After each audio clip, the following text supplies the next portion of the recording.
Olá, estamos aqui mais uma vez estudando a Palavra de Deus, a Bíblia. E hoje iniciaremos mais um livro da Bíblia, o livro de 2 Samuel, que por muitos também é considerado só como uma continuação do livro de 1 Samuel, e os dois formando um livro só. Mas nas nossas Bíblias ele é considerado um novo livro. Então vamos ao primeiro capítulo desse livro de 2 Samuel.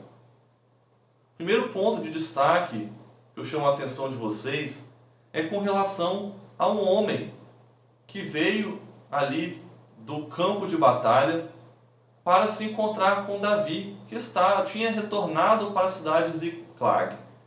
E lá ele deu as notícias ruins que inclusive vinham exemplificadas pela sua própria situação. Ele vinha com as roupas rasgadas, com terra sobre a cabeça, que era como os homens naquela época expressavam o seu luto.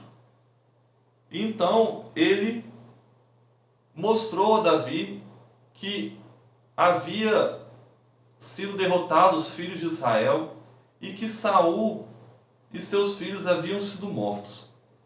Ao Davi questionar como ele sabia que Saul e seus filhos eram mortos, o homem então resolveu tomar para si o crédito e disse que fora ele próprio que havia matado o rei Saul.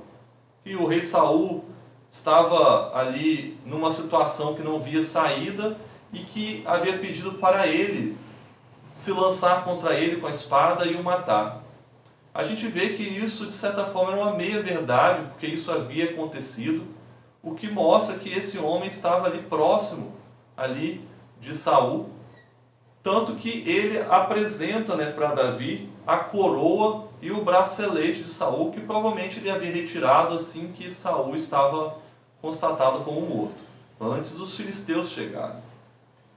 E aí esse homem levou esses utensílios para Davi e esperava que ele fosse coroado de honras. E é isso que vemos no segundo ponto de destaque. Porque ao se vangloriar de ter matado Saul, ele se colocava como o salvador da pátria para Davi, porque Saul era o suposto inimigo de Davi e aquele que estava ali impedindo o reinado de Davi, que todos ali sabiam que havia sido também ungido por Deus.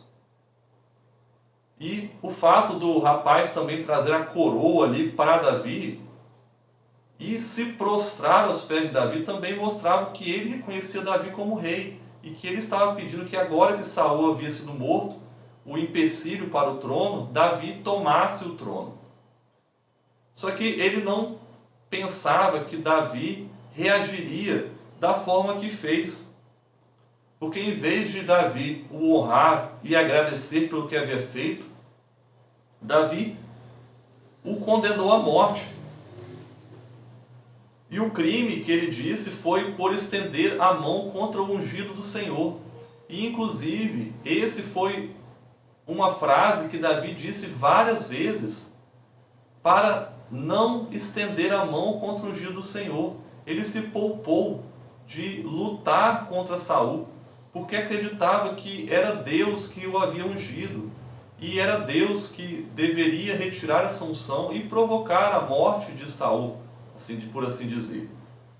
Então, quando aquele rapaz disse que ele havia estendido a mão contra o ungido do Senhor, Davi o condenou à morte e disse que o sangue deveria cair sobre a cabeça dele, porque ele não temeu estender a mão contra o ungido do Senhor. E Davi, então, com essa atitude, mostra a todos ali que ele não compactuava com essa guerra que estava ali acontecendo pelo trono.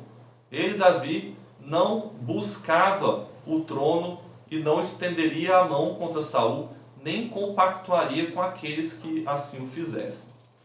E no terceiro e último ponto, nós vemos que Davi e seus homens, eles choraram, rasgaram suas roupas, prantearam Saul e seus filhos, principalmente Jonatas, aquele amigo querido de Davi. E também eles prantearam por causa da derrota do povo do Senhor. E aí consequentemente, isso traria desonra ao nome de Deus. E Davi, ele queria que o nome de Deus fosse exaltado. Tanto quando ele compôs esse cântico, ele diz que a glória de Israel foi morta. E por 3 vezes ele repete a frase: "Oh, como caíram os valentes", em forma de lamentação pelo que havia acontecido. E Davi pede que esse cântico fosse escrito ali e cantado para a posteridade em honra ao rei de Israel, que havia caído em batalha, e sua descendência também. Devemos buscar sempre estar fazendo a vontade de Deus. E a vontade de Deus não é que fiquemos com intrigas e brigas contra os nossos semelhantes. Deus deseja que nos unamos para proclamar a sua mensagem, a mensagem da volta de Cristo a todas as pessoas.